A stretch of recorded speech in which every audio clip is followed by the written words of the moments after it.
Claire swam and swam, looking for anything that could help her go up, but that seemed difficult in this world. Everything was sunken, drowned beneath the waves, and shattered then some. It was difficult to parse out what this world was. Did everyone live underneath the water here? No, that couldn't be the case, Claire thought.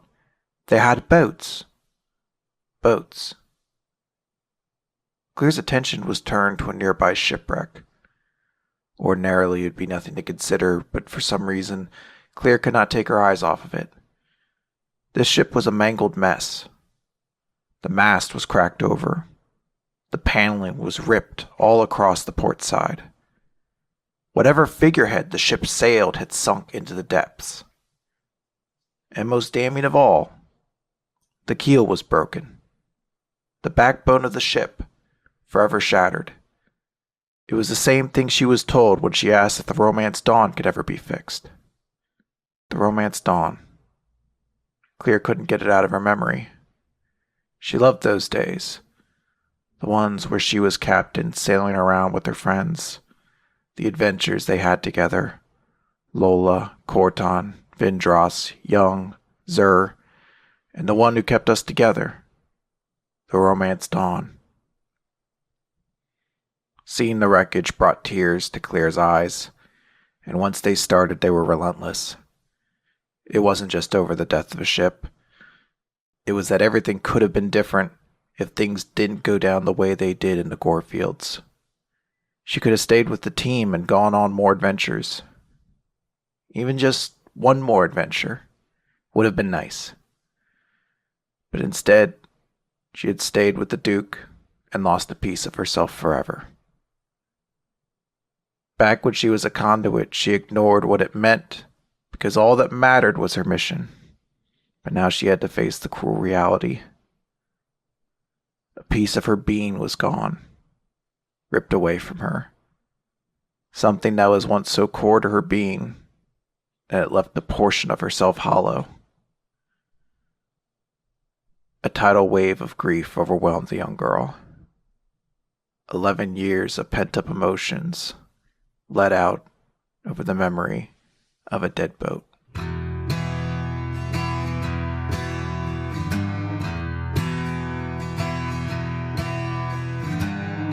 Покайся богам, пацан, ведь во всем виноват ты сам. Похоже, ты влип, пацан, и расхлебывать будешь сам. И расхлебывать будешь сам. Боги не услышат твоих слов. Их защиты не ищи ты. It's like hot potato. Except instead of a potato, No. It's not a potato. it's not a potato. I want to cut that out and just have that. Forget about all this other stuff. Just you saying it's like hot potato, except it's not a potato. That's really what people come here for, is that kind of insight, you know? Yep. Yep. That should be on like a motivational poster. Conrad Zimmerman, mind wizard. He's really opening up our third eye here. I mean, he's onto the fourth eye, really. if you Hey, think well, about it. actually, that's actually something you should be careful about when playing this game is the third eye. Yeah, everybody remembers to close the regular two, but that third one, you do not want to get sprayed in the face. So let's talk about math. Yeah, Lauren's like, enough plastic genitals. Please let me tell you about my character sheet. The math. Everybody knows how much I love the math. You love the math. So last we left the adventure, Lola Beans decided to stay behind and help Sure did. Amy Wolfram get her body back, which meant fighting off the abbot. You killed him with a Sure giant did. buigle. I mean, no, not a wiggle. It was a boss spray. A boss spray, yes. You've named a lot of animals this season. She did most of the work, to be honest. Yeah. So this giant boss spray is going to be very useful to you in a moment. But before that, let's just establish for the audience that you got 2 levels. One your normal level up. I did. And the other for the determination Clear gave you in fighting back against the God King, but you missed out on the 3rd level because you stayed behind. So you're at level 10. Let's let the audience know what you got for that. So the coolest thing I got, which I'll start with, are 2 spells. Because I got more spell slots and I can have more spells. So I took 2 level 3 spells. I dropped hazardous terrain or whatever the fuck that was. It didn't do anything. And part of why I wasn't so upset about using my animal, my conduit already. One of them is conjure animals. So for an hour, I can summon fey spirits that take the forms of beasts and they like fight and stuff for me. So I can just have like a small animal army. Yeah, that's a more fairly balanced version of this ability, as opposed to the get out of jail free card that your conduit is. But that was the whole point, is making the difficult choice to stay back meant burning some of your final arc resources. Like your conduit, I didn't know you were. You could have fought that one out and had a big hit point or a hit dice cost to that encounter, but instead it was the conduit. So, choices, consequences, we love them here. Mm-hmm. I also have my other spell is Conjure Barrage. Which is just I conjure a bunch of weapons and they just attack. They just attack. I got some hit points. Yay. Let's see. Did you say hippo points? No, I said hit points, but I wish I had said hippo points. That sounds more fun. I feel like Rangers should come with hippo points. Is that like you cash your man when you go see a hippo, you're like, hey, I got 10 hippo points, so you're not gonna eat me. They'll be like, okay. I guess that's really the main interaction we would have with hippos.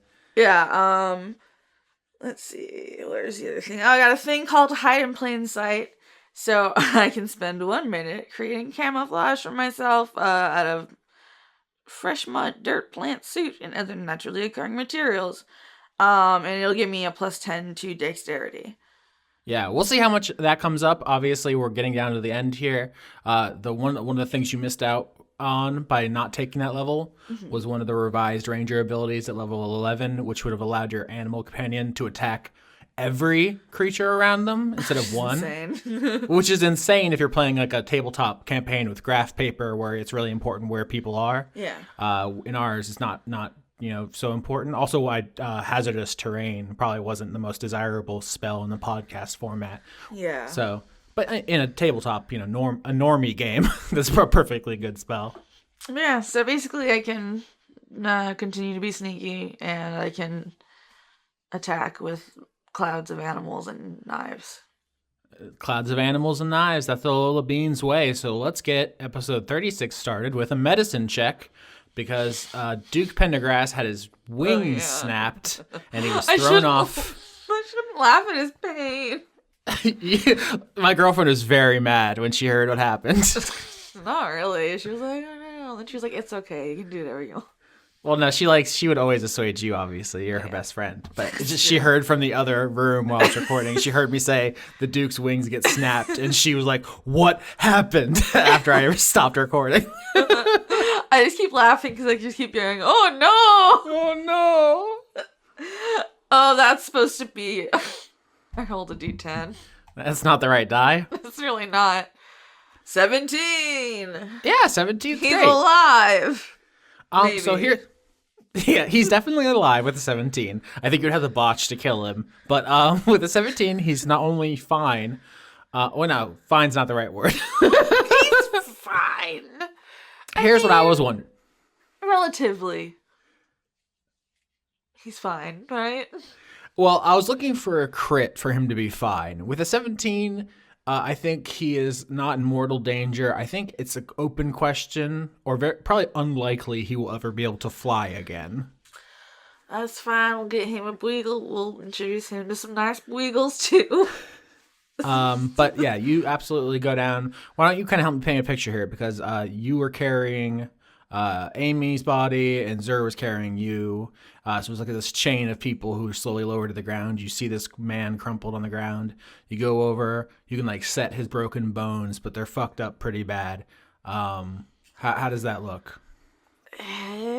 Hey, buddy. See your your wings. They got. Yes, some say that the wings are the arms of the back. Yeah. Would you like to kiss a baby? Here's Barbara. Okay, the baby boss spray. You I'll just like find some cloth and wrap it around his injuries. yeah.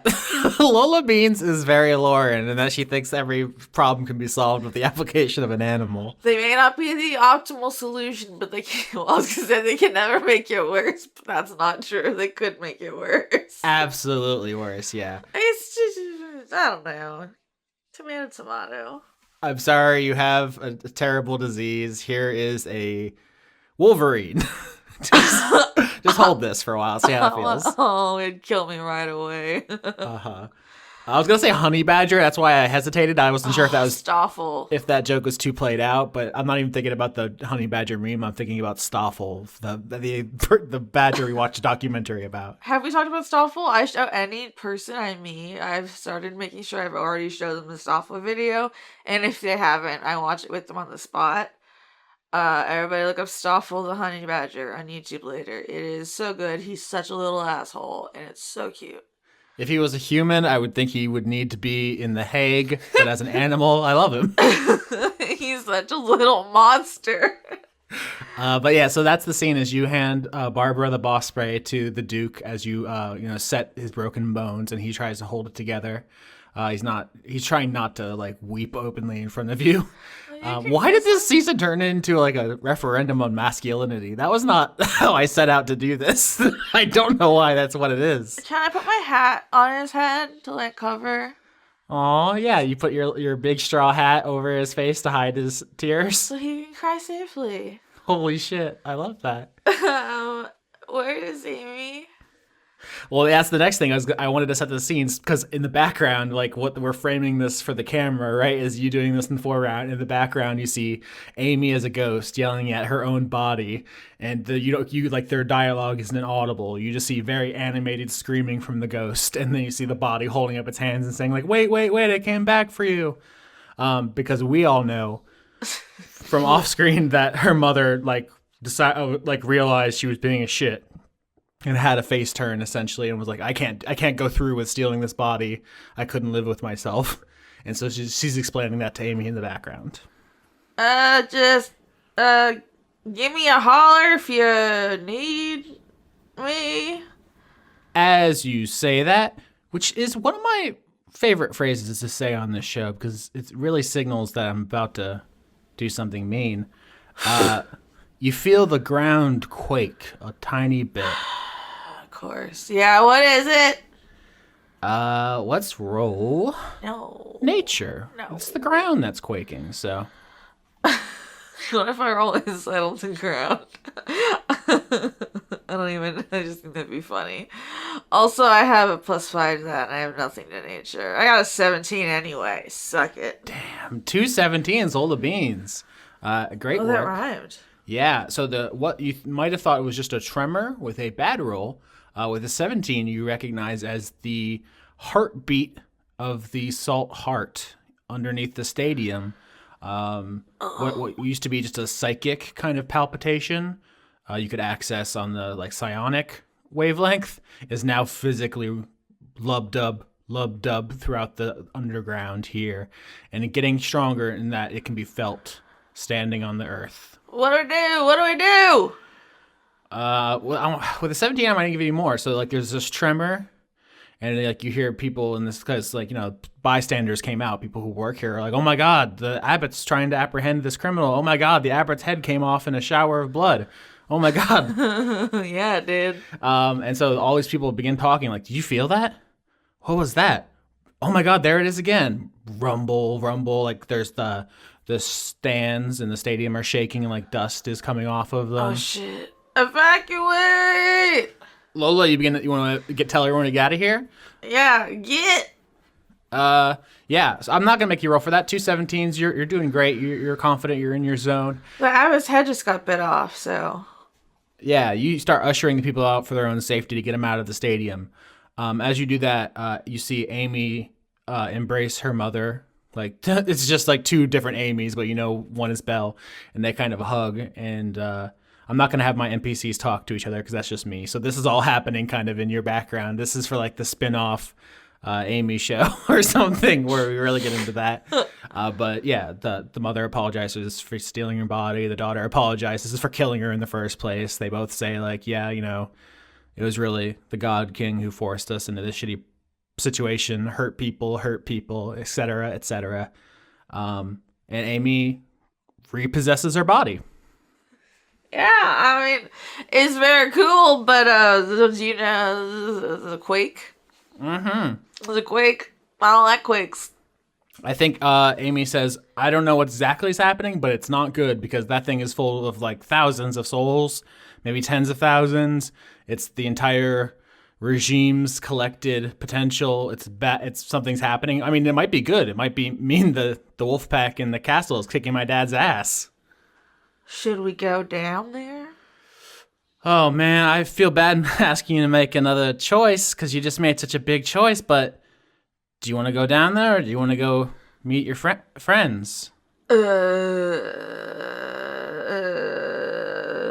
feel like... Oh man, this is why I gotta keep making all the choices. I'm just a lizard. I feel like I should go, especially because like I don't know.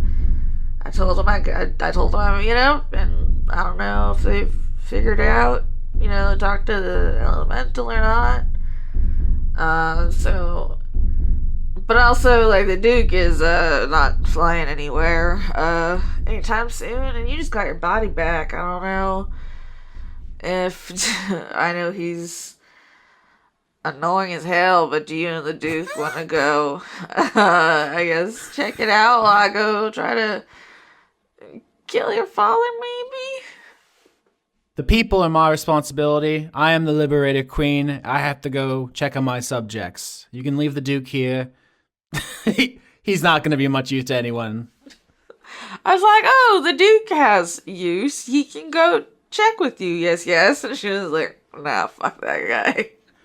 I think the Duke kind of like stands to his feet shakily, pulls the straw hat down over his eyes so you can't see them. He thinks it looks cool, but it's just kind of sad. This just looks like he's crying into a hat like a bull. Yeah, he's trying to do like a cowboy move, and you're like, "Oh, buddy, it's okay. You messed all your makeup up. Real bad." We're just not gonna acknowledge it. It's fine. That is the new hip way to wear hats. Uh-huh. All right. So you're gonna check on the potential. I'm gonna go deal with the castle. I guess the Duke can stay here and continue to direct people out of the stadium. I will make sure there is no reprisal against stadium staff.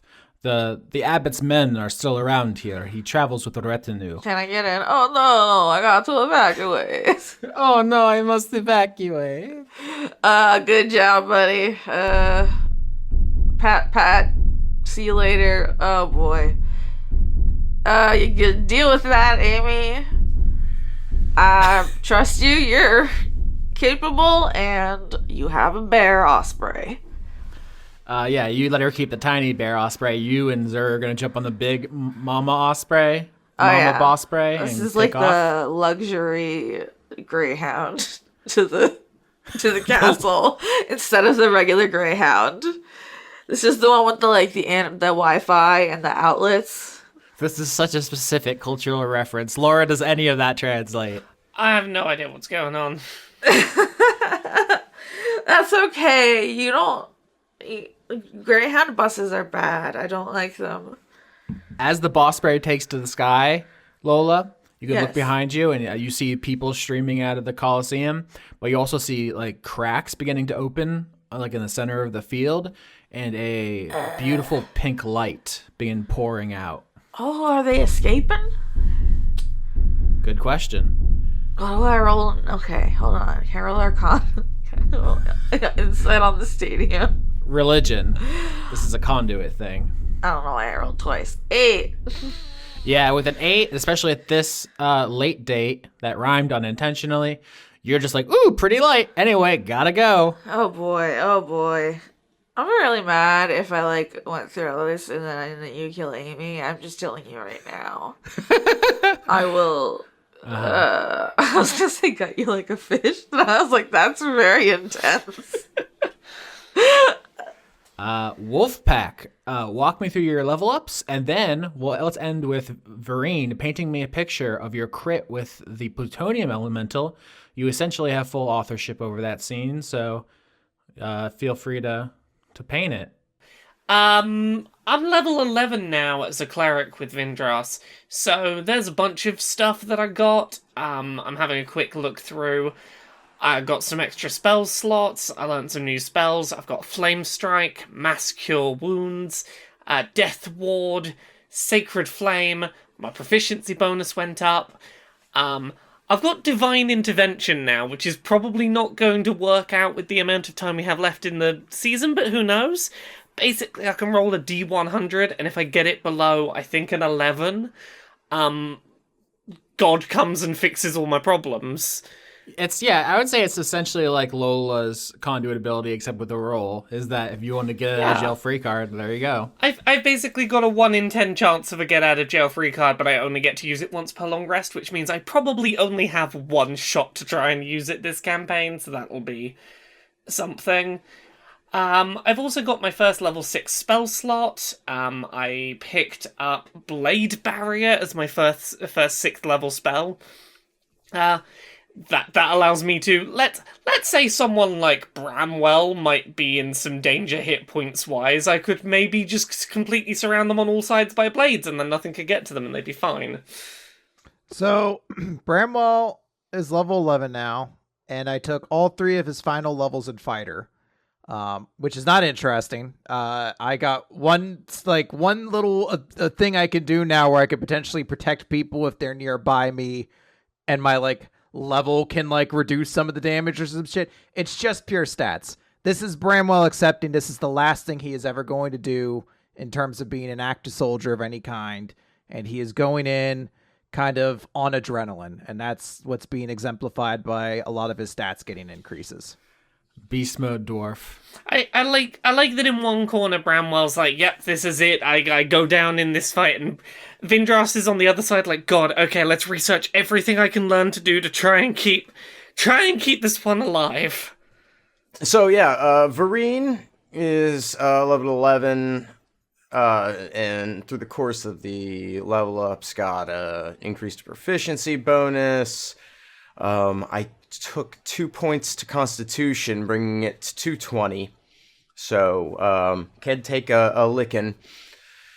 Let's see here. I get Brutal Critical, which is an additional die on a critical hit, which is cool. That is cool. And, yeah, that's pretty cool. And, I think that's pretty much it.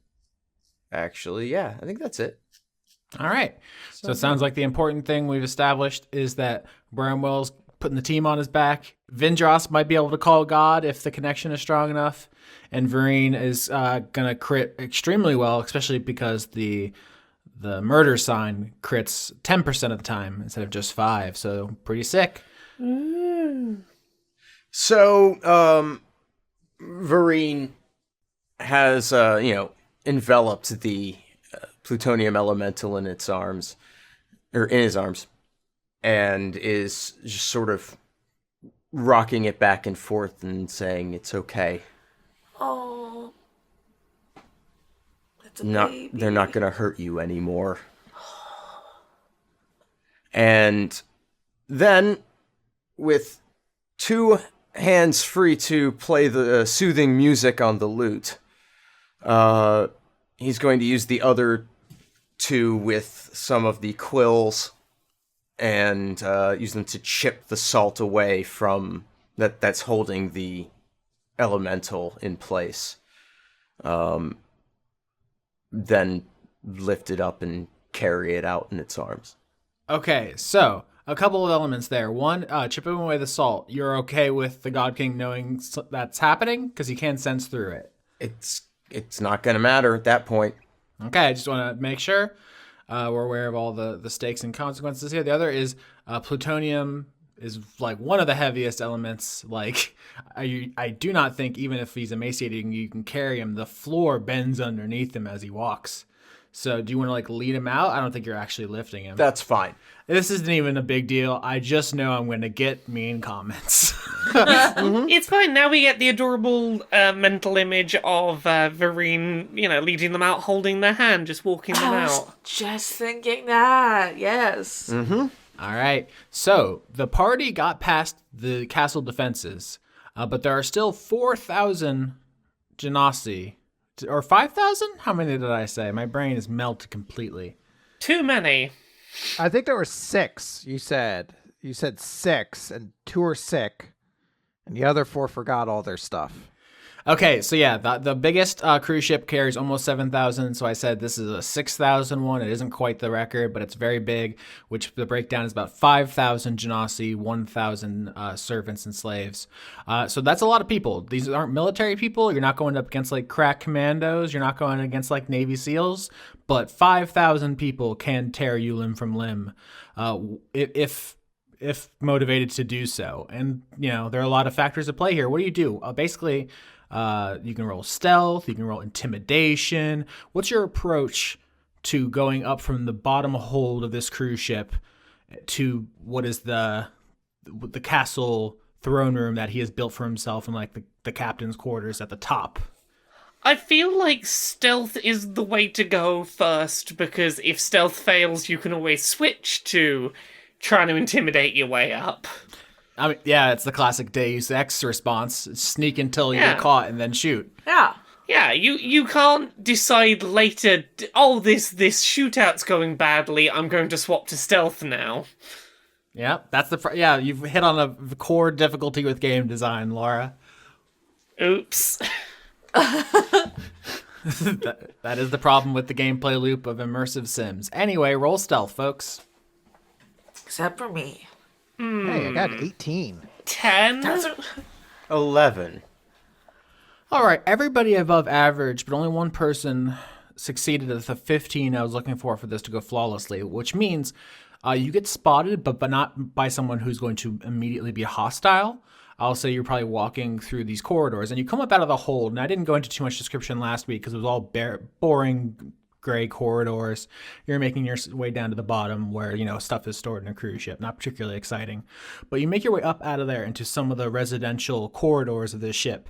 And it's all very strange to you. You've never seen anything quite so gaudy. It's like colorful, and it's meant to evoke kind of luxury, but it's not luxurious. It's for the kind of people who want to pretend to be luxurious. I spent way too long looking at cruise ship interiors, and honestly, they make me sick at this point. I believe the word you're looking for is tacky. Well, in the age of coronavirus, as we are, considering how closed in they would be, I mean, sick, they would make you sick now, wouldn't they? They'd make you very They sick. already made people sick, and now it's like double dangerous. Yeah, it's like there's just generic art hanging on the walls that doesn't evoke anything in you. There's just these door after door that's just the same, kind of leading to these same small rooms. Nothing beautiful stirs within you seeing this. You turn a corner and you see a servant here carrying like a tray with like food on it. They're like basically doing room service for one of the genasi here, and they spot you. What do you do? Steal an hors d'oeuvre. This is why I'm not here. Looks to Bramwell to save us, because Bramwell, you know how to talk to people in fancy place. I'm sorry, do you know where the restroom is? All right. So I was gonna say deception, but if Vireen is, I have to really go, though. If Vireen is taking the plutonium elemental with all of you, that's gonna be disadvantage. Aw, it could have been a 17. Austin, you shit. Hey, 11 on a disadvantage with a negative is pretty fucking alright. Yeah, where's the bathroom, dickhead? Okay. That's to you, Austin, the person, not the character. Yeah. Okay, so I think there's This character's name is also Austin. No, its name is Austin Person. This is a mixed success. A good thing and a bad thing happens. The bad thing is that this person drops their tray in surprise and makes a big mess, which did make some noise, and they might get yelled at. This is raising their anxiety, but they do not immediately turn you in because they recognize that you are not with the people who are mean to them. I think their immediate reaction is like, what's going on? You should hide. Like, you need to get out of here. Oh no, we're quite fine. Yeah, allow me to clean up the floor for you. This servant, I'm gonna say is a mole woman. Probably, I'm gonna say probably an elderly woman here, right? She's just like, "Oh, Sonny, you don't need to do that." Not nonsense. I would consider it an honor. Oh. What are you doing with him? She points to the plutonium elemental, who she's heard stories about the thing in the bottom of the ship, but she's never seen it personally. We're trying to actually take it away from here.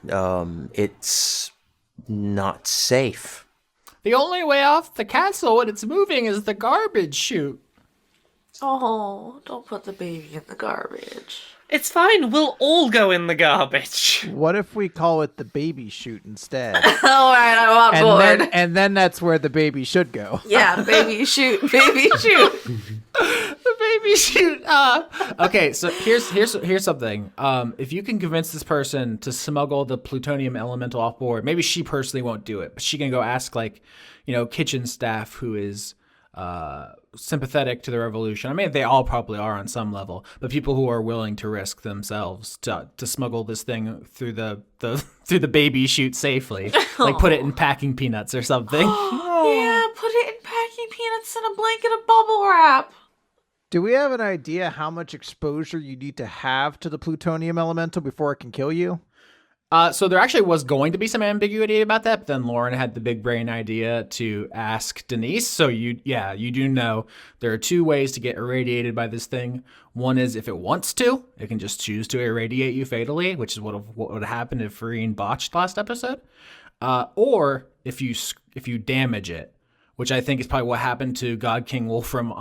As he took it out of the reactor, he took it home and he was like, "Faster, beast, faster!" And it wasn't going fast enough. And he probably hit him or something and fatally. So definitely get all the bubble wrap out before we put them in the baby chute. Fatally irradiated himself by accident and unknowingly because it's invisible. You don't know that's what has happened. Although I read a description of someone having this happen to them, and they said they felt like an intense burning pain for a couple seconds. Cool. So. Yeah, if you want to read about people irradiating themselves to death, that information is out there. Cool. Solid information, huh? Sorry, Lauren. But yeah, But the Vireen, baby, put him in the chute. Yeah, do you want to roll to have the plutonium elemental safely smuggled? Yeah, that'd be a persuasion, I'm assuming. Oh yeah. Oh yeah. Oh yeah. I'm not as Smuggled? good at that as I used to be. Mm-hmm. That's only a 10. Yeah. So once again, 10. I'm looking at kind of a mixed success. Yeah. Okay, I actually know exactly what this is. To safely do this, she says, "Well, we can package him up with the garbage and get him out of the castle, but it's kind of a long drop. Maybe we could borrow some of your wings." And she points at Staples and the Mephits. Aw. So if you're willing to give up these NPCs, they can dig their claws into the package and flap, to slow the descent and safely bring the plutonium elemental down to the salt. Aw.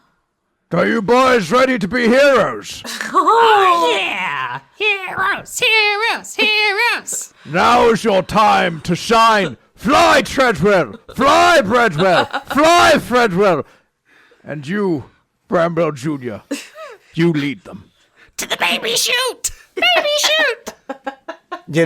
Staples, I know that I said I wasn't going to ever ask you for anything, but just this once. I know, we've been through so much, Vireen. We have such a deep connection. All those late nights with a bottle of wine. Staples, don't worry. I guarantee there'll still be some stuff to fight when this is all done. We won't kill them all.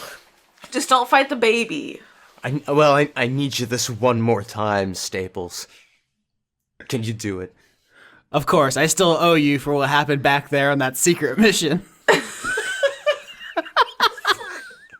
Okay. Oh, you knew that one was on the house.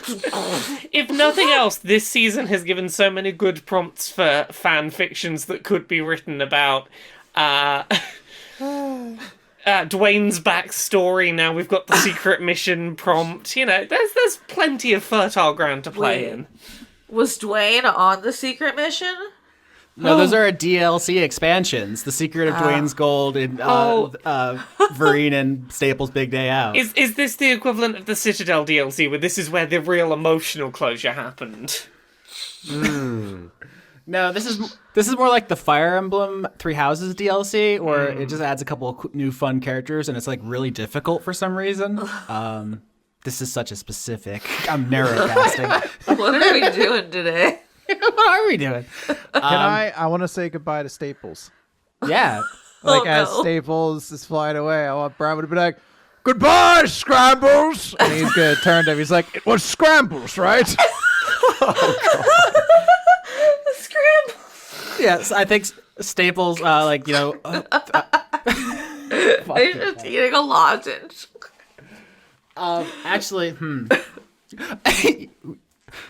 in honor of this, I want to have Staples give Vireen her giant bone. Like, she carries this, like, Fred Flintstone-ass giant bone full of nails, and it's, like, a +3 weapon instead of the murder science +2, and it crits on 20, 19, and 18.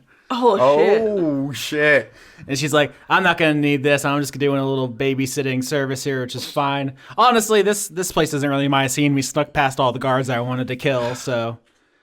Well, you take care of this child, because it's well, honestly, it'll probably kill like everybody in a 50-mile race. I'm just like real gentle with this. And Vireen turns and starts walking back down the hallway towards the rest of the party. Yeah, you say it'll kill everyone in a 50-mile radius, and Staples goes, "I like them already." Oh God, Staples is a babysitter. The Babysitter's Club. Okay, no, this is like those like is it like Daddy Daycare or whatever movies, but it's Staples and the Muffets instead of like single dads.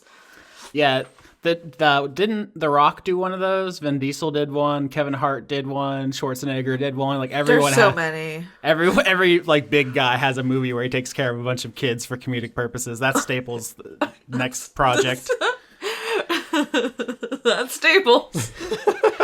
Yep. So Staples and the Mephits will carry the plutonium elemental down the baby chute down to the surface, getting it away from all the civilians. And you all continue your journey up through the bowels of the ship. So you have to go up onto the main deck. So I'm also basing this on the Hitman mission that's on a cruise ship. My mental picture. There's like when you get to the top, there's like a concentrically smaller decks until you get to the top one, where there is like a castle. There's like a throne room he's built on top of what used to be like the rudder, not the rudder, but like the wheel of the ship, right? Where the control room. I don't know any boat words. We've all seen Titanic. You know where that guy? I also have not seen Titanic, so... Fuck off. You've seen Titanic. I have not seen Titanic. This is what the whole rest of the episode's about. How have you not seen Titanic? Because he was too busy watching Shaolin Showdown. Wait, are you Titanicing us? No, I didn't see it. I was like, when I was that age, it was like, "Do you want to go see Titanic?" And I was like, "A 3-hour-long love story? Pass. I'm going to say here, it plays Sonic the Hedgehog 2. At that age, you did not want to see a titty for a second. No. Not everybody wants to see a titty, Austin. I'm just leaning into what this season's about, which is masculinity and men having terrible personalities and issues. That's a lot of... Wait, that's what this season's about? I didn't know it was going to be, but Wolfram and Zur and Dude. Pendergrass, it's a theme. No, I'm a dipshit. Okay. That wasn't actually my motivation for seeing Titanic. I think I saw it with my cousin just because she just had it on their house. Anyway, it's funnier if you think I wanted to see the titty, so that's the story we're going with. Well, no. Oh, no. It's okay. It's okay. We know you're covering up for wanting to see the titty. It's fine. I had to like unmute really fast as soon as we were talking about that because I was eating a ding dong. Mmm.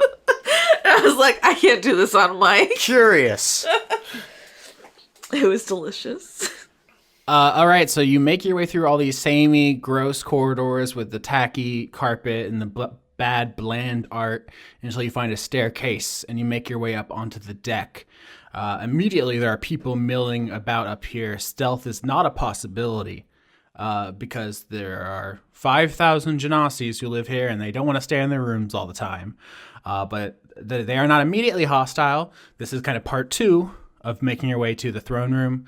What do you do about all these Genasis of every element and age and strength? None of them are military, but they all have magic. So, can we put on some fluorescent jackets and just walk really confidently? Oh. Yeah, I think that's gonna be performance. It could also be deception, but we just did a deception roll. Let's mix it up. Performance to pretend like you belong here. And hey, free jacket.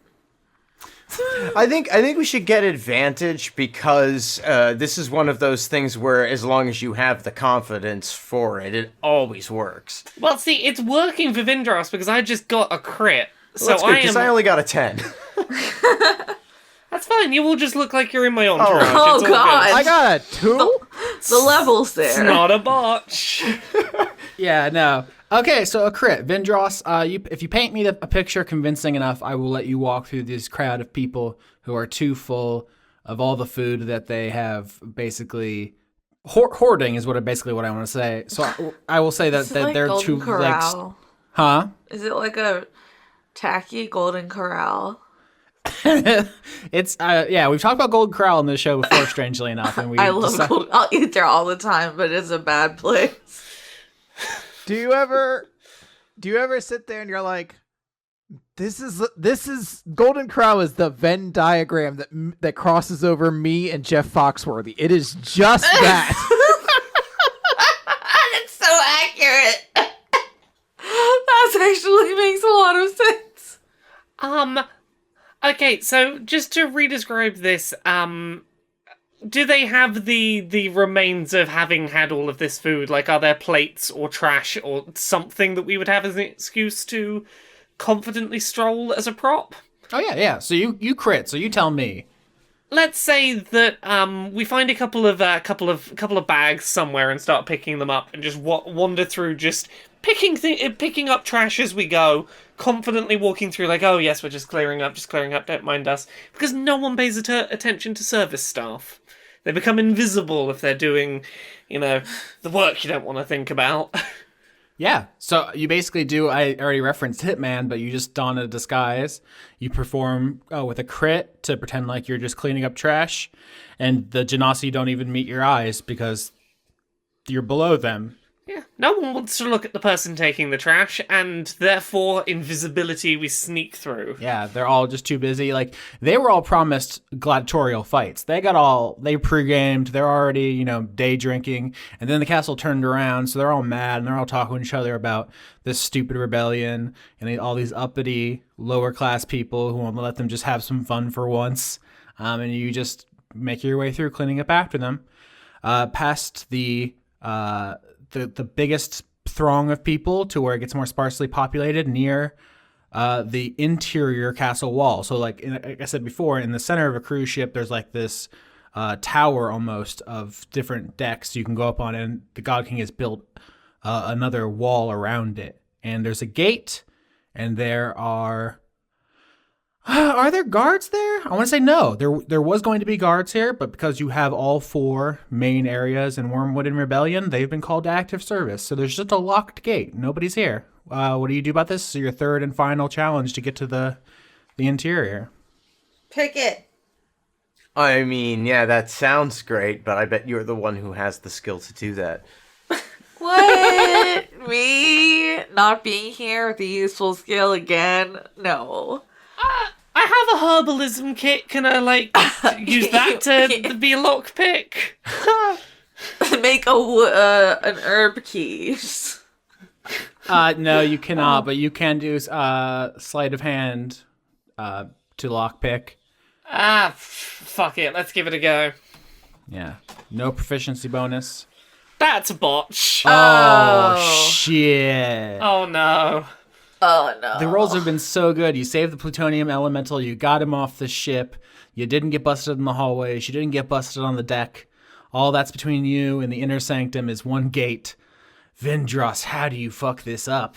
Oh no. I know what it is. Right. I think you're picking. No. Yes.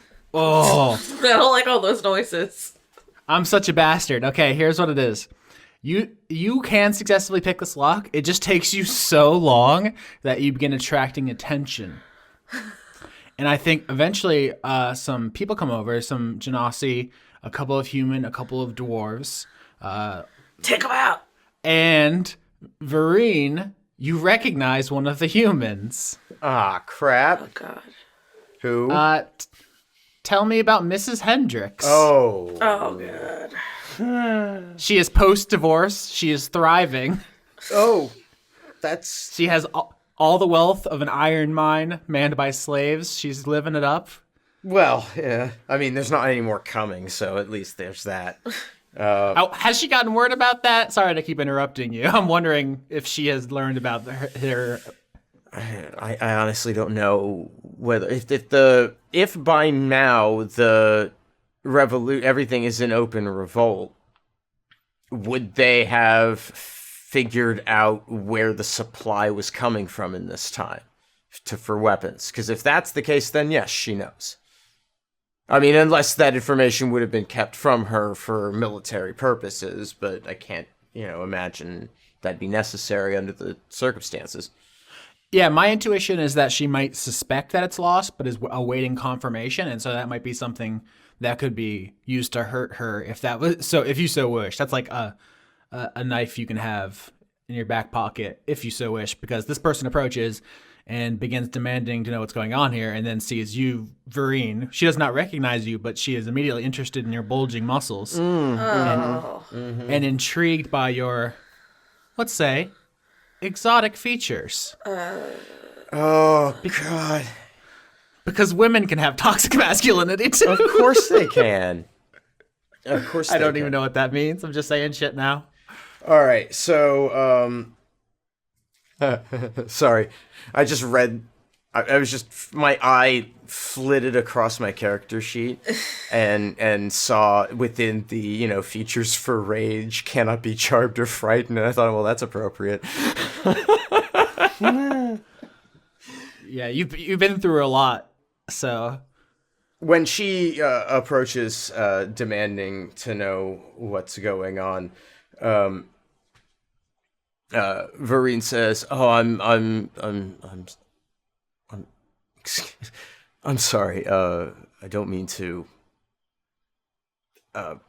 This is so inappropriate, but yeah, I'm taken aback. My friend here is trying to service the lock here. It has apparently been broken. Some clumsy servant or something. So while they're working on... tell me, what is your name?" The name is Megan Hendricks. Miss Megan Hendricks. Miss. She conspicuously, runs a finger along her drink glass, displaying her ring finger, which does not have a ring on it. Curious. Someone's out to play. I would like to... okay, so Vireen is going to... I think this would require an athletics check. Oh, no. Oh, yes. Oh, no. Oh, yes. Vireen is going to make his muscles individually flex, starting at the shoulders, then to the biceps, the forearms, then into the pectorals, down to the abdominals, and then one more. So you're aiming right for the baby chute. Mm-hmm. He knows what's going to work on her. That'd be a really good album title. Advantage on whatever this is, athletics, I guess. All right. I don't even. This has gotten away from me. It's only a 13, surprisingly. So 13 is above average, but not enough to completely take control of the situation. Seal the deal? Yeah. Yeah. Well, if the deal seal gets here, all bets are off. The Hell deal yeah, seal. I'm coming in. That's Got a the massacre. Bossbury and the deal seal. So with a 13, what exactly do you want to do? I could see you like seducing her away from this situation to give Vindrass enough time to crack the lock. Yeah. You didn't quite roll well enough for that. But what are you going for here? Just buying her time? Yeah, primarily. This is would you like to go have a drink, maybe? Oh, okay. Yeah, okay. So I think this combined with the earlier mixed success when the person dropped their tray in the hallway, I think at this point someone comes from below deck, some people, some Genasis who are like, their food is ruined and they're mad and looking for a fight. And it's like there's a situation here which could boil over into violence. If you lead her away, you might be able to take care of this. But it's still up in the air. There's a lot going on as Vindrass tries to pop this lock. Does anybody else want to do anything? Can I let out a really loud fart? Oh my God, Chris. Distract people Chris. The desperation in Austin's You voice disgusting just now. little imp. I don't know what else to do besides punch people, Austin. I'm scared. Disgusting These little used to be such big, strong hands, but I can't use them for anything now. This is a Constitution saving throw. To survive his own fart? You trubbish. You Garbodor. Joke's on you. Those are some of my favorite Pokemon. They're really cute. I got a 20. I hate this. Michael Netflix is not going to be pleased. No, this scene's gonna kill it for like the kid audience that's watching. I mean, I'll be honest, they probably shouldn't have gotten this far, but for like the 8-year-olds who are watching, they're gonna be laughing. When all during the protracted God. cannibalism scene, they were not so happy. But during the big fart, wow, they loved it. I didn't like seeing somebody's head get eaten, but the fart, good stuff. There's been a lot of really gruesome imagery this season, honestly. Oh, I've been doing so much killing. With the 20, I would say that the Vireen leads Miss Hendricks away to the bar to get a drink to buy Vindrass some time, and then a couple Genasi are still hanging around like, I don't trust these bugs. And then Gentleman Bramwell just lets one rip, and they all are like... I would like it. Have you ever seen that video of the hippo coming out of the water? Bubbles? No, it's the hippo coming out of the water, and it just... Well, it's pooping, but it just basically makes a long fart sound as it uses its tail to just spray poop everywhere. And Why would I see that? I physically can't watch the video without laughing because I'm a child. Why did anyone bring this up in season 5? I don't know. There's also a really good video of a seal where it looks at the person filming it, farts, and like looks directly in the cameraman's eyes the whole time. Oh, animals, we don't deserve them. All right, you disgusting little freak. But I do know what Chris is talking about. I've seen that. Yeah, I mean, with the 20, this works. The remaining Genasi are disgusted by you. They have decorum sensibilities, which are their downfall here. Some would say that the disgusting rabble of the French peasantry were able to accomplish things because they weren't held to the upper class standards. I don't know. I'm just saying shit now because I've lost control of my show. I watched the video again. I fucking hate this. All right, Vindrass. I mean, I'm about to. I should probably play the show first. What's Vindrass up to? I'm picking the lock. Laura, just watch the poop video. It's fine. You're picking the lock. No, it's okay. I can wait to watch World's Biggest Fart, the hippo, which has 36 million views. I can wait until Vindrass has picked the lock. It's good every time I've seen this. I mean, it's just a classic. I'm disappointed in all 36 million of you. This is a classy Oh, show. please. I'm probably like 2 million of I was gonna those views. say. I'm not gonna lie.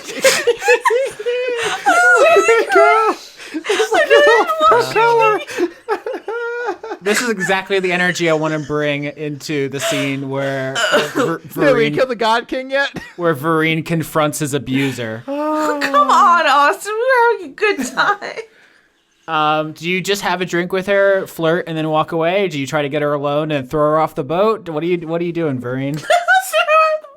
Oh, no. See, I mean, she's already gonna have everything taken from her, and he knows. And that's enough. Oof. He gets to just sit there and watch her at the last moments, really, before her life is completely ruined and destroyed. And that feels pretty good. So, like, you're sitting at their bar having a drink, and she's talking. She's like, oh, yeah, I actually own an iron mine. Once all this rebellion blows over, maybe I'll take you somewhere nice, big boy. And you just, all you hear in your head is just like, jingle bells, jingle bells. Like, you're not even paying attention. Nope, it doesn't matter, because she's done. I think we've all been there mentally, where it's like, I'm not listening to your words. I'm thinking about how punchable your face is. Yep. Yeah. What's the funniest song? I don't know why I went with Jingle Bells. What's the funniest thing for Vireen to be hearing instead of the words she's saying? The hippo farting. No! I watched the hippo farting. It's so hard not to find it charming. It's just doing the windmill with its tail. I walked into that one. That's on me. You did. I mean, as many times as I get songs stuck in my head, whenever I think about getting a song stuck in my head, it's the Divinals I Touch Myself, and I don't know if that's perfect. It's not as good as a hippo fart, I'll say that. Yeah, let's go with the hippo fart. Maybe. Oh, okay. I can. Yeah. No. What? No. As they're having the drink, just as it echoes through the corridors, what Bramwell has done. Vireen hears that, and he's just thinking, okay, but what was that? Like, what makes that sound? I mean, it really does sound like just shit hitting the fan. You cannot go into the final boss fight with a full dipe. I forbid it. Full dive. Shut up. Don't say that. Yeah, I made it weird. I like There's that. gonna be people complaining about this, I'm sure, where they're just gonna be like, this was gross and this was too mature. I plead with the audience. Let me have this. Look, and for all of the weight and drama that Chris has given you over the course of this season, This I think we one can allow comfort. him this moment. Give him something, you monsters! Chris, please tell me you've watched the seal farting that Lauren Oh included. god, yeah, that seal fart is great, man. He's scared by it too. He's like, It looks right in your eyes. All right. Oh, animals. I think the last thing she says as you walk back to you like go leave the bar and finish your drink. She says, "Oh, where are you from?" Absinthia. Well, past Absinthia. No, where are you from? Oh, come on. Sorry, I had to. I had to. Steal your watch. Well, okay, so he's gonna, as he's walking away, he's gonna look over his shoulder and said, "Hey, did you see that hole in the sky?" And then just walk away. Oh, God. Oh, man. What a way to walk out of a room.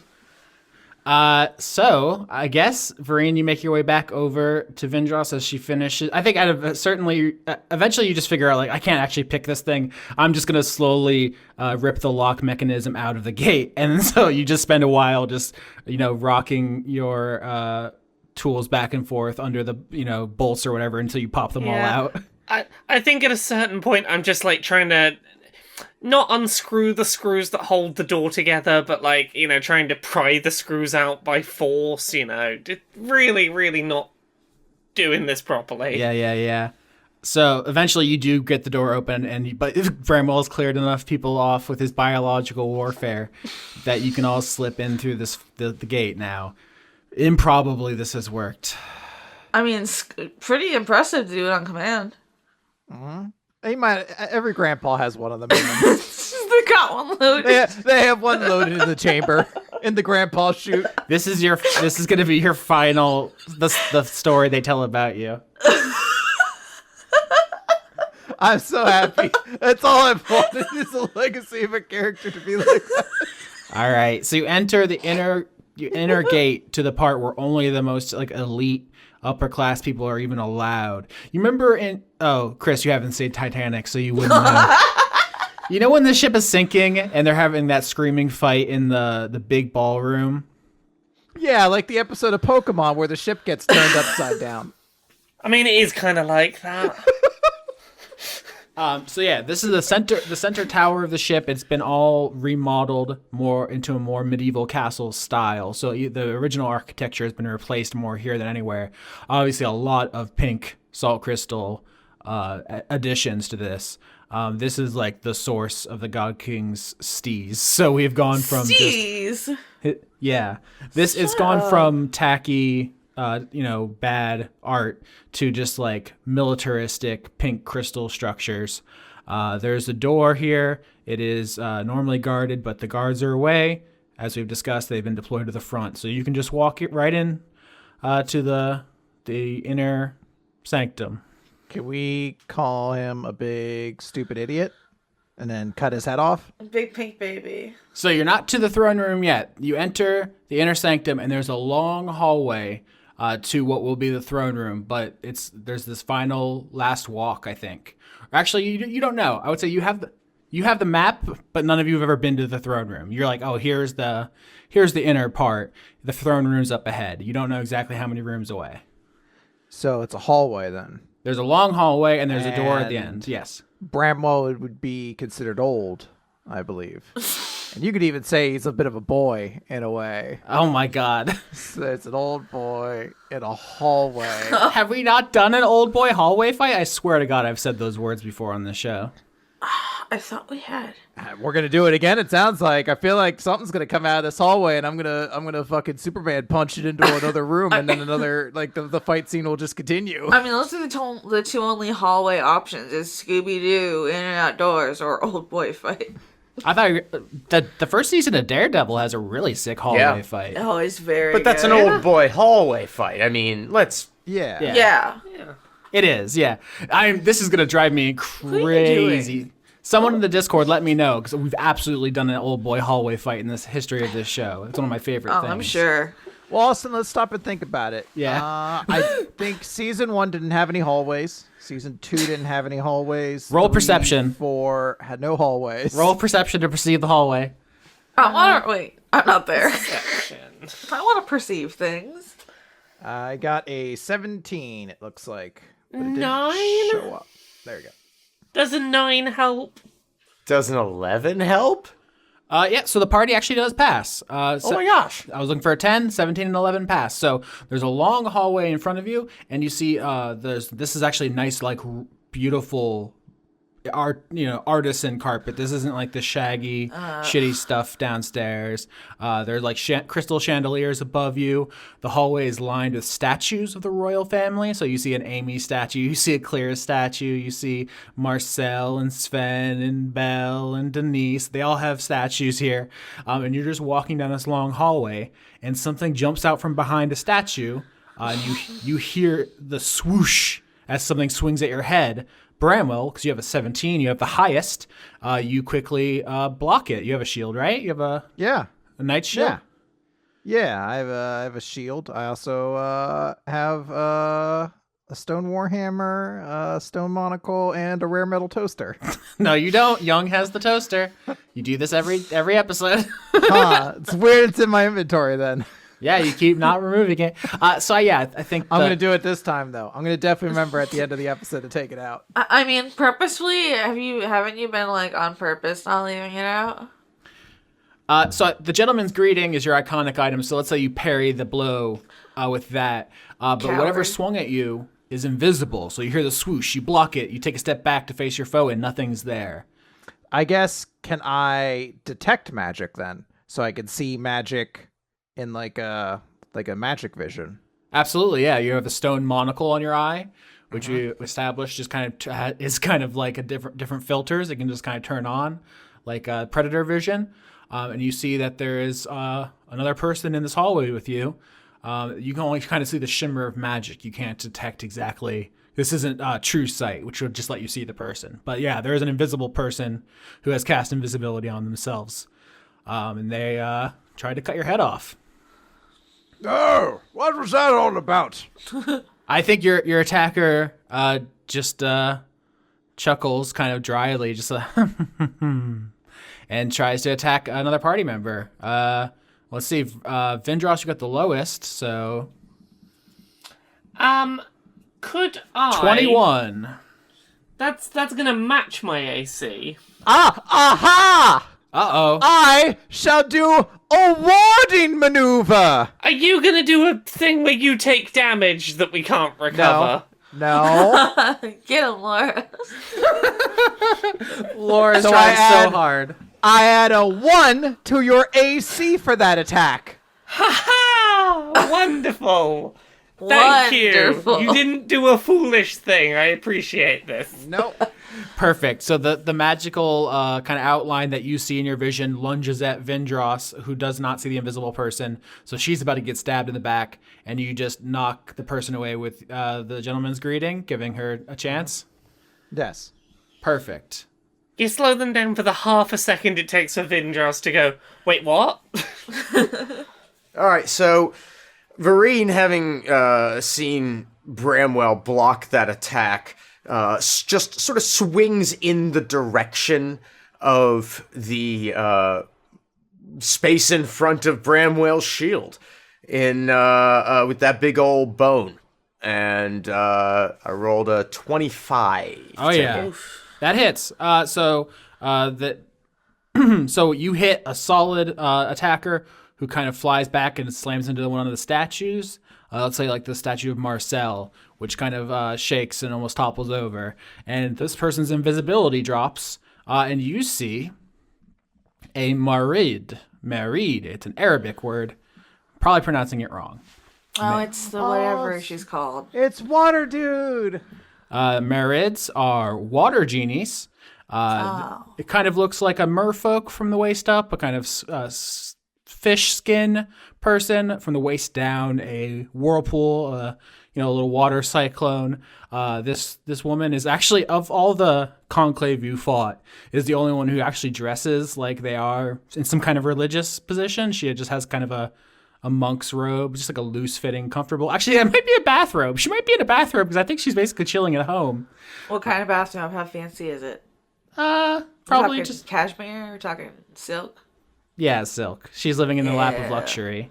But where the other conclave people wore like military stuff or civvies in the case of the abbot when he was at the Colosseum, she's just chilling in this bathrobe. And she patrols this hallway invisibly, which is an ability Marids have, is to turn invisible. But she is a water genie, and when you hit her with Staples' big bone and slam her back into the statue. Staples big bone. Staples' big bone. Roll damage, Vireen, and then roll initiative, everybody, because she is the God King's bodyguard, the last line of defense before the king himself. I got a 9 for initiative. 17. All right, so that's a terrible damage roll. It is 4 hit points, but hey, we can see him. I'll take it. As for initiative, 21. All right, Verena, so you slam the vicar up against the statue, and it's actually still your turn, because now we're in the order. I want to say the vicar is a woman of few words. She just smiles at you. And you see she summons a trident made of water again, which is what she tried to stab Bramwell in the neck with. But this is just like a natural weapon she can conjure out of her, with her water powers. All right, well, we're going to go into rage. And we're just gonna go ahead and go into frenzy too. 11, 16, and 12. Those are terrible attack rolls. Yep, they actually all miss. Wow. Yeah. So now not doing a stealth maneuver, just straight up fighting a giant, comically large bone against water trident. You just clash, and a duel, basically. Vindrass, your turn. Vindrass is going to attempt to help this situation by casting Guardian of Faith. So I'm going to have just one... Oh, sorry. I had one more attack that I forgot about. It's a 22. Does that hit? Yep. Oh, okay. So so the last one connects. Cool. Yeah. So you can add that damage, and Laura, you can keep Yeah. going. Sorry. Cool. Yeah, I summoned a big old magical witch to do a big help, so I need a dex saving throw. All right. Up 4. Bad. Yeah, you're gonna take the full damage, huh? So that's gonna be 20 damage for now. Sick. Yeah. So the witch jumps out of your magical shield and begins throwing hexes at the Merid, who's going to try to stab both you and Vireen with the trident. So That's Vireen, cool, because that means they're not stabbing Bramwell. Vireen 10 and 23, Vindrass 25 and 17. Yeah. The 23 hits. 23 will hit. Vireen 14, Vindrass 15 as she leaps into the fray. Okay. Just pushes past your witch, stabs you, turns, stabs. What kind of damage is that? Piercing. Okay, so I resist that, so I take half that, right? All right, now we're getting the old boy fight in this hallway, just tanking stab wounds. Okay. Actually, at the beginning of her turn, does she need to save against the Guardian? Oh, she does. Yes, we need one of the saves again. Give me more dex. Out of all the stats, Dex is by far her worst. 20. Very funny for me to say that first. I mean, 20's gonna do. 20's Out gonna of be all fine. of her stats, her one... Oh, never mind. I almost crit on it. Yeah, I'm sorry. That's just how it be sometimes. She's actually... That's fine. Thankfully, the Guardian of Faith is not in a rush. They'll just hang around until they've done their duty. I think once again, this is a part where many other villains would monologue or something, and she just smiles as she takes another chunk out of you with her harpoon, and it's Bramwell's turn. I would like to attack. So I'll do 2 attacks against the Vicar. But I will also use my Channel Divinity for my first attack to give it an additional +10. Oh shit. I mean, I just want to make sure that one hits. I mean, I crit failed on it, so what are you gonna do? I mean, what I'm going to do is attack you. No. But 2 times. No. 8 and 10. Yeah, I guess both of us suck, nerd. My other one was a 28. Does that hit? It sure does, yeah. So clashing with so she's 3-on-1, and she's taking bites at everyone, dodging, clashing. And this fight, I think, is moving up the hallway as it occurs, and people are taking swings that take a chunk out of the Amy statue. You knock over the clear statue. It's just no. I just thought about the numbers in this scenario, and I realized we're not the old boy in this fight. yeah, no, she's the old boy. Are we the baddies? Are we the baddies? That was what I was thinking. Yeah, that's the narrative the people who are on the ship will tell. They're like, the sky is cracked open, and weird outsiders are infiltrating us and killing our perfectly nice ladies in bathrobes. I rolled 6. Silk on the list. I rolled 6 damage. Then I would like though to have dealt that attack by jumping against a wall and then jumping off of it and striking from above, like a cool hallway acrobatic fight move would be. Yeah. It's actually implied in every fight scene that it's cool. We never say that. We just say, I do 5, you do 10, I do 6, you do 3, it's over. But I'm giving flavor for the audience. Yeah. They could visualize it in their mind, yeah. At the end of the round, she's going to use legendary action, all 3 of them, to shoot a water jet down the length of the hallway. Everyone's strength saving throw not to be knocked down. 8. Crit 26. All right. So I think how that's going to happen is the crit when Vindrass gets knocked down and basically starts rolling away in the pressure of this jet, you can grab her and pull her out of it into the side. So negating her failure with your crit. Cool. Works for me. Yeah. Hooray. But yeah, she has basically attacked with like a fire truck hose of water, trying to knock all of you down. So That's a cheap move. narrowly avoided. It's a cop move. Hell yeah, It is a cop she's the move. top cop. Call her Kamala Harris. She's the top cop. Topical. I don't like that. I don't like that at all. That makes me feel I'm gonna real bad. sip my bubbly and judge you, Austin. All right, should I beep that out of the final edit? No, I'm just being No, be brave. It is true. live your truth. All right, Vireen. All right. Well, let's do some big ol' attacks then. 17, 18, 20, 24. All hit. All hit. Oh, that we like. 44 damage. Jesus Christ. Wow, Holy shit. that's a lot. Man, barbarians are good. Yeah, They can do big hits. they punch good. Yeah, Vindrass. Yeah.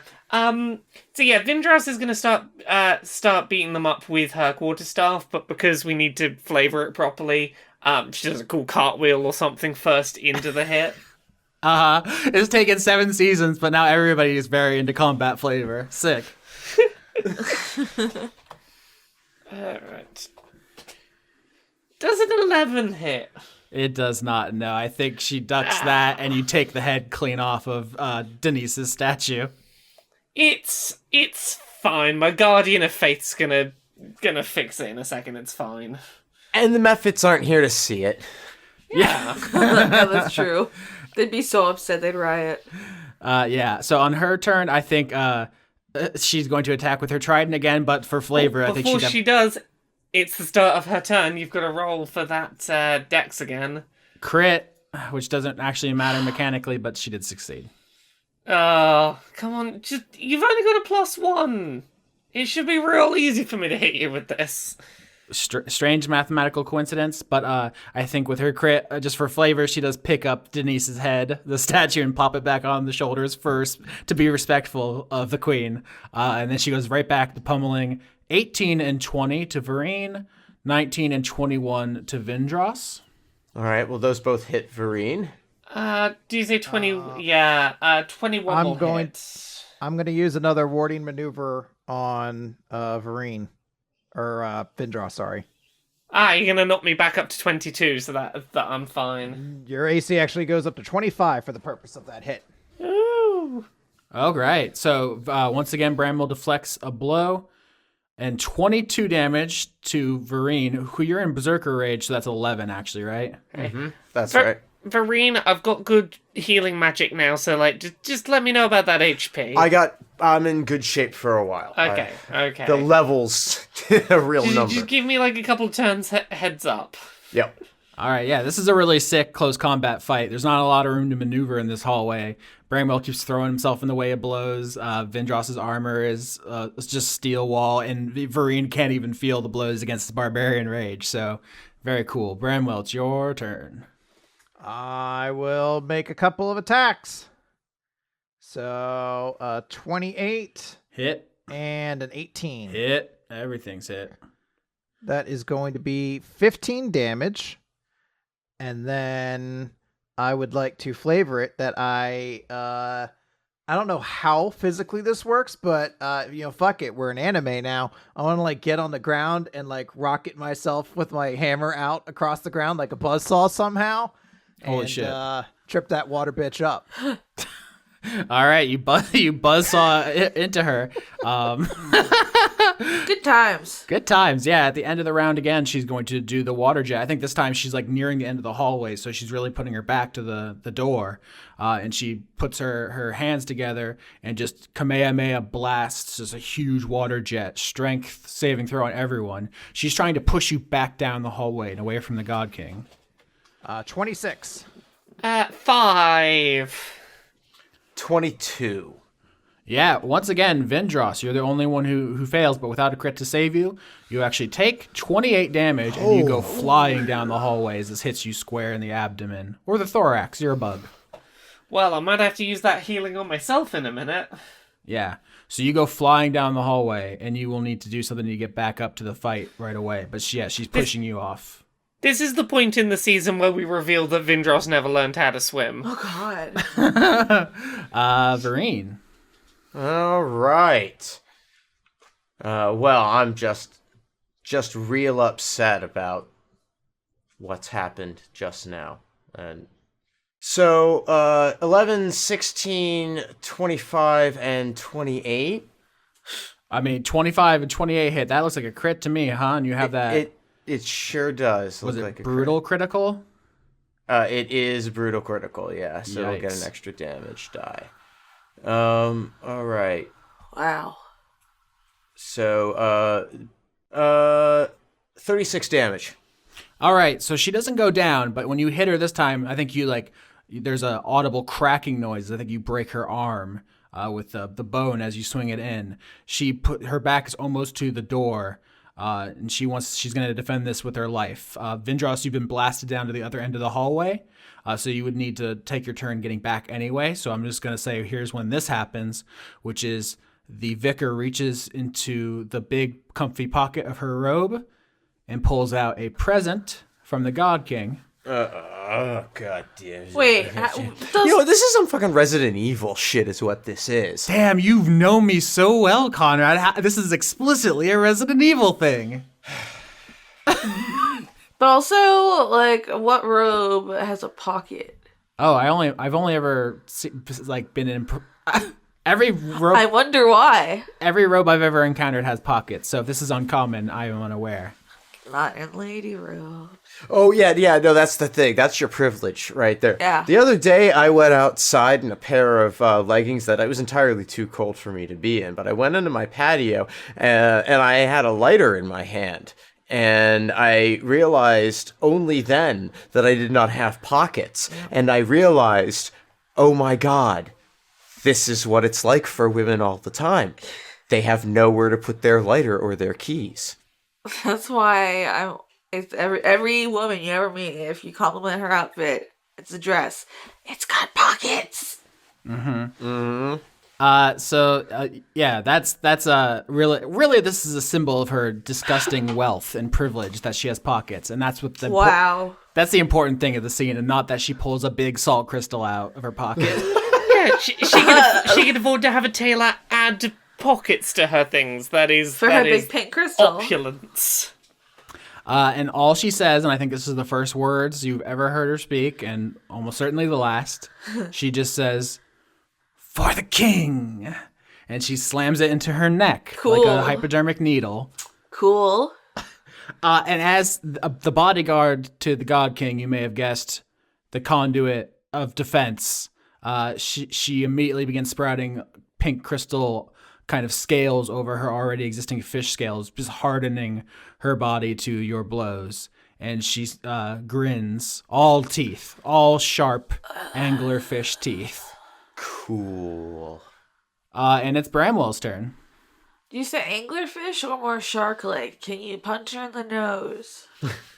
I think I already had a villain who was a little anthropomorphic shark in season 5, so I didn't want to do shark again. Anglerfish have cool mouths. By cool, do you mean bad? Yeah, I was gonna say interesting choice of words. You don't think they're cool? I think they're cool. But they're bad. I think they're cool. Yeah, bad is cool. Sephiroth, come on. But it's scary bad. No, Sephiroth is not cool. He's not. He's just a stupid little beashy bitch. He was cool in 1997. Yeah, because Yeah, what are you talking about? The GameFAQs forum said he was the coolest character of all time. Chumbawamba was cool in 1997. And they still are, unlike Sephiroth. Actually, that's true. Chumbawamba is a super political group and Yeah, they're very anarchists, cool. I think. Yeah, they are very cool. Listen, we can do this fight all night if you want to. This is on you if you want to talk about Chumbawamba. I mean, we can. I just don't have anything that doesn't just like hit, and I feel like that's not going to work anymore. So I'm trying to think of something creative I can do. Punch her in the nose. While you're thinking, for flavor, she summons a second trident. She has 2 now. Shit, no, I'm distracted because of how cool that is. Keep stalling, buddy. I'll summon a 3rd trident. I don't fuck around. What are you gonna hold it with? One between her teeth? Like Zorro? I understand that One Piece reference. Oh, I thought it was a gum reference. It could be. Gum Gum was the English version of Luffy's Double Fruit. So yeah, it's all One Piece, actually, when you get down to it. One Piece all the way down. Yeah.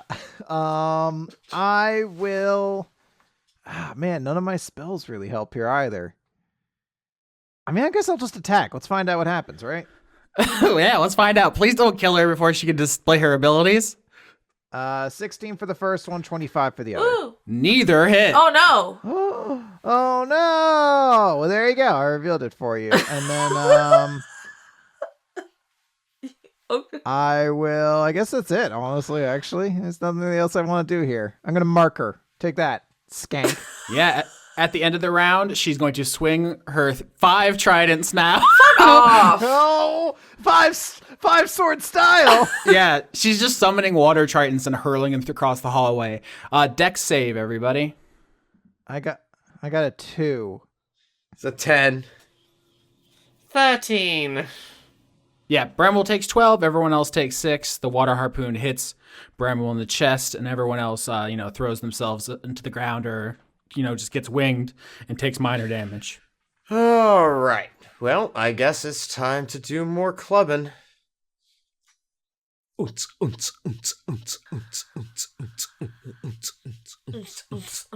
gonna do that too. Oh. It's 17 to hit, right? You don't know right now. Her AC has changed. Oh, that's right. Oh, God. No, none of these are going to hit. 13, 16, 19, and 23. Oh no. Nope, none of those hit. Yep. So she's blocking your blows with her harpoons. Some of them are just skipping off of her armor, which is like the salt crystal that's creeping up her skin from the salt in her neck. She seems to be just a perfect defensive organism. Okay. Okay. I'm back, which means that Guardian of Faith is a thing that's in range again. Yeah, I was just gonna say it will not damage her. So for flavor, we can have it strike futilely at her skin, but we don't need to spend time rolling. Oh, I know what I'll do. Detect thoughts. See if there's anything bubbling under the surface there. Weaponize her thoughts. I'm gonna have a root around in that brain, see if anything's going on in there. Yeah, I think she's been fully radicalized. In season 5, I had this. I think I said fascists don't get character development. I think when you read her mind, she just thinks like, "My life for God King Wolfram. I will defend you.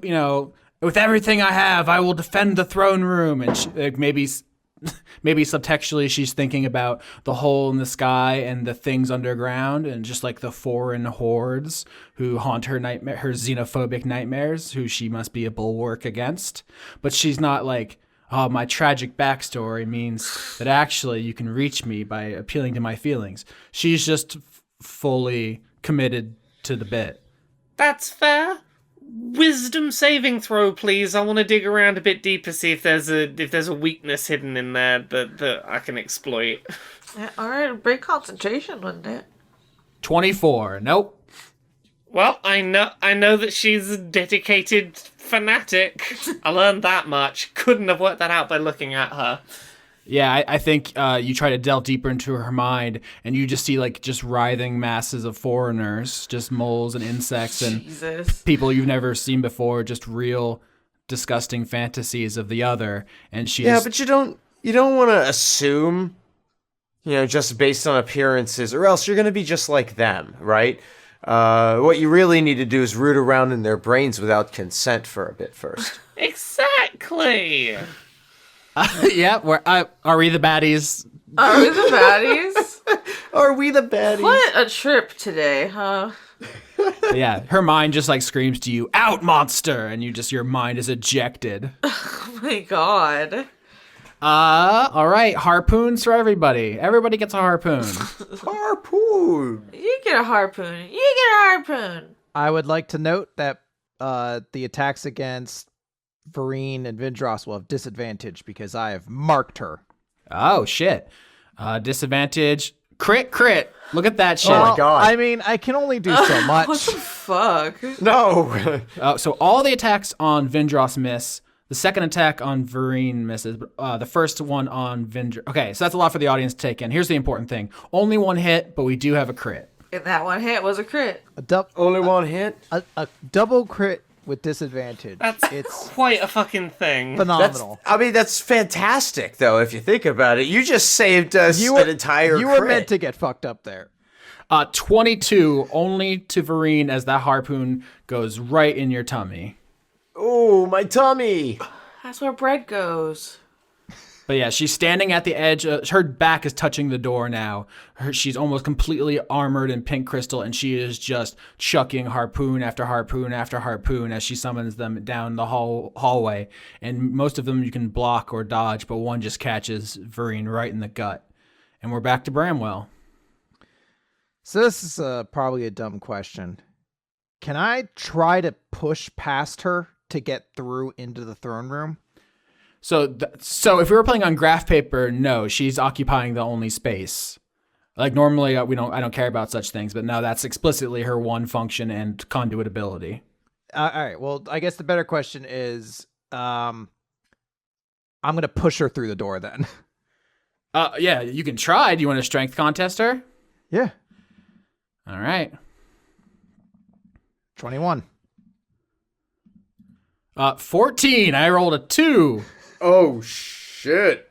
I want to fucking squat down real low. I want to fucking take that defensive tackle stance, and then I want to fucking gore this lady right through the doors. Goldberg spear. You shoulder charge her. You pick her up off the ground, slam her into. It's like a textbook linebacker move.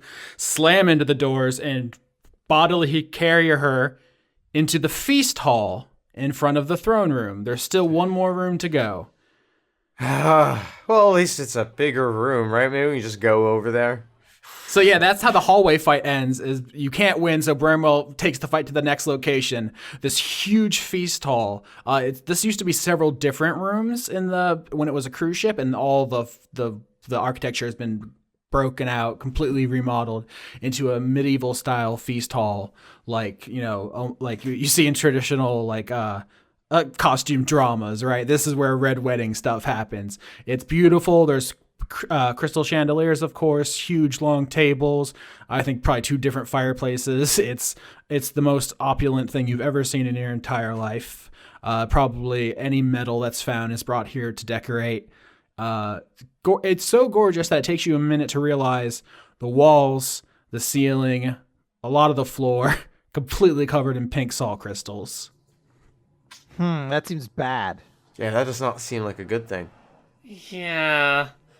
So that was Bramwell's turn. I want to say the actual mechanical thing that happens for you winning that strength contest is that the vicar is prone, so attacks on her have advantage until she can stand up. I know Marids don't have feet. They can kind of float off the ground, so whether or not they can be knocked prone, up to you. Let's go get knocked on your butt. Yeah, Still works. Yeah.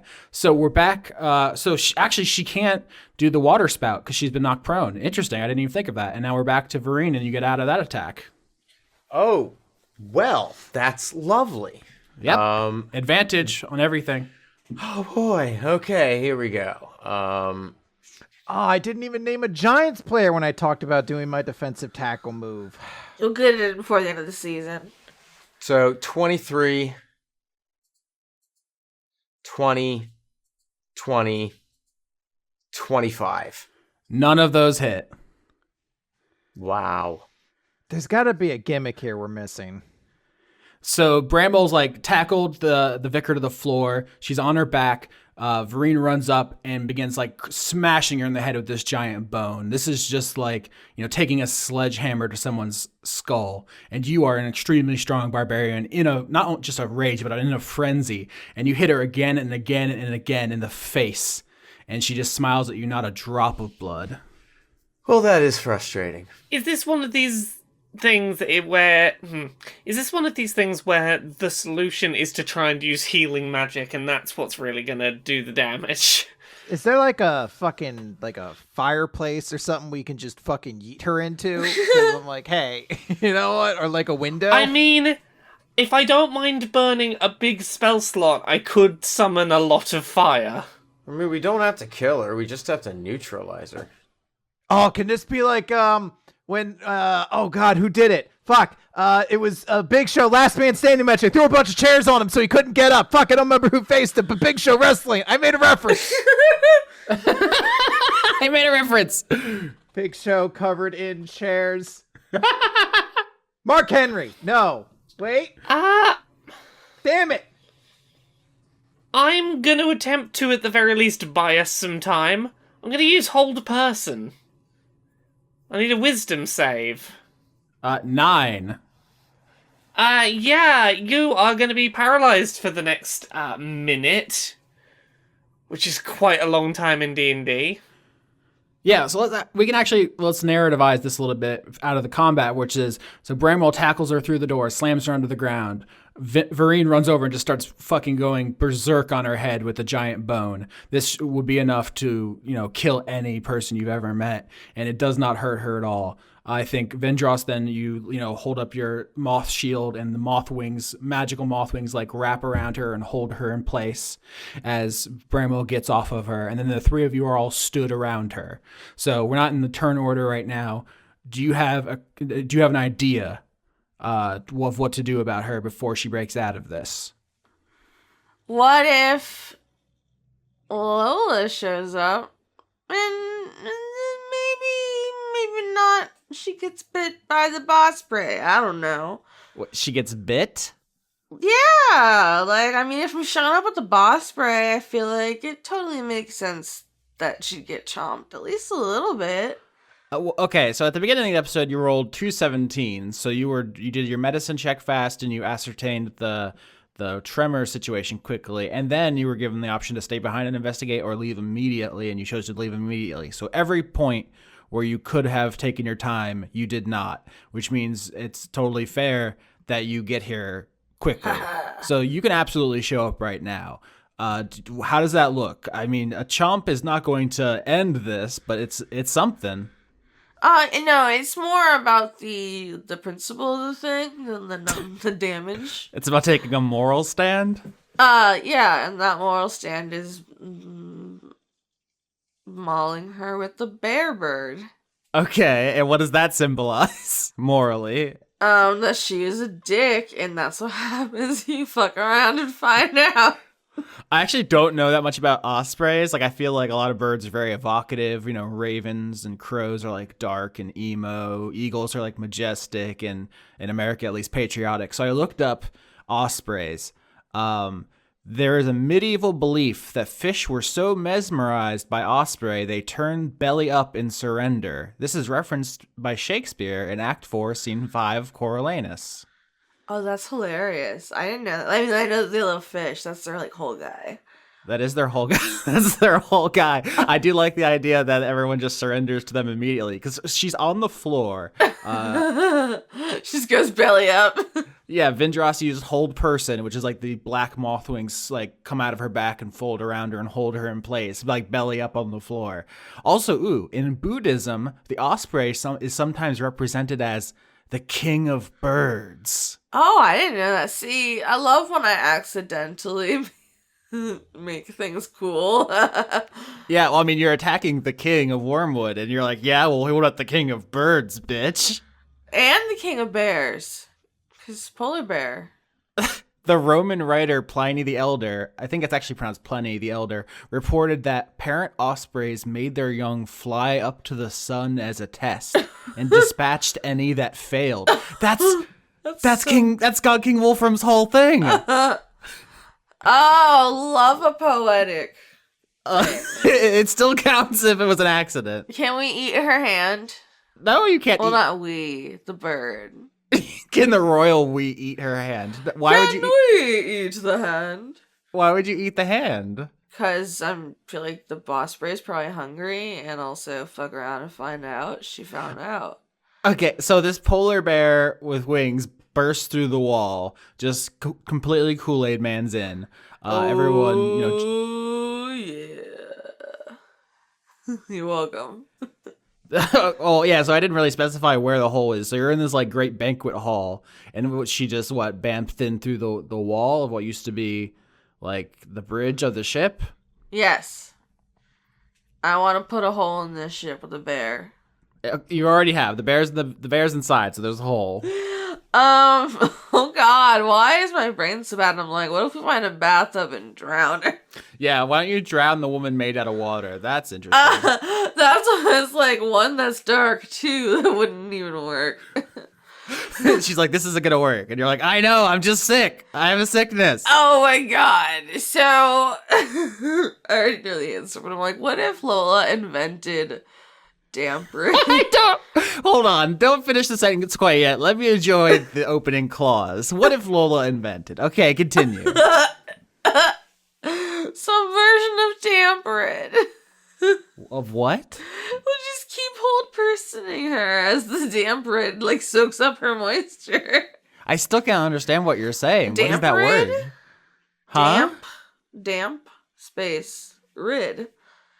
That's You don't know what dampered is? I don't know. It seems fake. No, it's real. It's a common household desiccant. You can get it like in little hangy bags or in tubs. Oh, okay. You put it in your room and it takes all the humidity out of the room. Okay, so you're saying, like, what if she bought a bunch of beef jerky at the gas station on the way here and took all the desiccant bags out? And just like laid them on her held person. Actually, I kind of love that. I was joking, but I want to do it. If only there was somewhere in Wormwood that had a bunch of desiccant in it. But you know what could be a fun good time? Maybe she wants to do some sightseeing, see, huge swaths of Wormwood, while being carried by a giant bird bear by the neck with his teeth mouth. Okay. So we're back to the mauling, but now this is just a mauling in transit. It's not quite a mauling. It's more like a gentle... It's about sending a message. A teeth message. A teeth message. Yeah, exactly. A teethogram. A teethogram. Oh, I love that. That's good. Yeah, it's a teethogram. It's like a visit. That's how dentists communicate, by the way. Now I understand why dentists are the way they are. Oh, no. That doesn't mean anything. I don't even know why I said it. But yeah, I mean, it's not a permanent answer, but get her out of our hair. Okay, so describe to me this whole situation from the boss spray reaching the castle to the boss spray leaving the castle. So I like to think we just not head on, because I don't know how hard polar bear osprey heads are. Yeah. But I like to think we Kool-Aid man through the wall, crash through the bricks everywhere, dust flying. I'm gonna like do a cool like spiral off of the bear, point at the vicar and be like, "Take her away." That's your cool line? That is not the line. Take her, stutter, away. Take her away, I guess. And I mentally can communicate better with the bear, probably. But I'm like, hey, how about, do you want to, like, take out this garbage for me?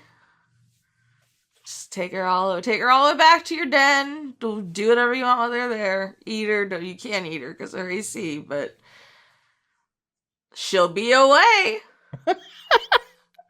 So you come crashing through the wall, and as then you said, you spiral off the bear. I assume some kind of cool flip. Yeah. And but rather than saying like, "Howdy there, partners! I've come to save you," or something like Lola would say. Take her away. I don't know. I'm a lizard. I feel like that's also very Lola. Okay, fine. There have been so many times where Lola's been like,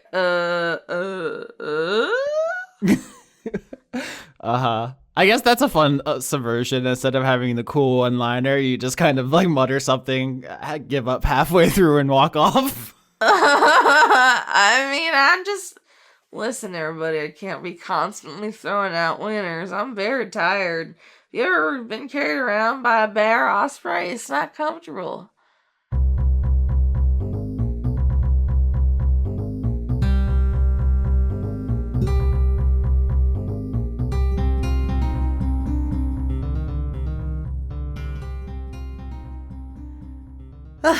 Finally! The surface. Now, where have you gotten yourself to, Frida? This is definitely wormwood. And what is that? Look at this blue beef jerky motherfucker in a bathrobe. I bet that was the whole thing. And this is definitely wolfram salt. And what's that noise? It sounds like a heartbeat. Might as well follow it. I'm sure nothing could go wrong. Maybe I'll even see the Duke on the way. I swear, once I get my hands on that man, I am going to snap his pretty little wings in half.